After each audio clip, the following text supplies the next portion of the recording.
আসসালামু আলাইকুম। আজকে দেখাবো ব্রোকলি ভাজি। আমরা ডিম দিয়ে ব্রোকলি ভাজি করব। এর জন্য তেলের মধ্যে পেঁয়াজ কাঁচামরিচ দিয়েছি, দিয়ে একটু ভেজে নিব। দিয়ে এর মধ্যে আদা চামচ রসুন বাটা দিব, দিয়ে একটু সামান্য ভেজে নিব। নিয়ে আমরা ব্রোকলিটা দিয়ে দিব। দিয়ে এর মধ্যে আদা চামচ লবণ, আদা চামচ হলুদ গুঁড়ো, আদা চামচ ধনিয়া গুঁড়ো, আদা চামচ জিরা গুঁড়া দিয়ে আমরা মশলাটাকে খুব ভালো করে ব্রোকলি এবং আলুর সাথে মাখিয়ে নিব।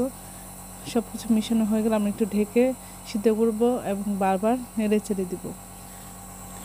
বারবার নাড়াচাড়া করে উল্টে পাল্টে দিতে থাকবো, নিচের যেন পানি না থাকে। আর একটু শুকিয়ে গেলে আমরা প্রয়োজন হলে একটু তেল দিব এবং সব কিছু ঠিকঠাক হয়েছে কিনা আমরা চেক করব। সব এইগুলি সিদ্ধ হয়ে গেলে এবং স্বাদ ঠিক থাকলে আমরা এর মধ্যে দিয়ে দিব, একটু মাঝখানে একটু তেল দেবো, দিয়ে আমরা একটা ডিম দিয়ে দিব। ডিমটা কিছুটা হওয়ার পরে আমরা এইভাবে ডিমটা ভেঙে দিব, দিয়ে পুরো সব কিছুর সাথে আপনার মিশিয়ে দিব।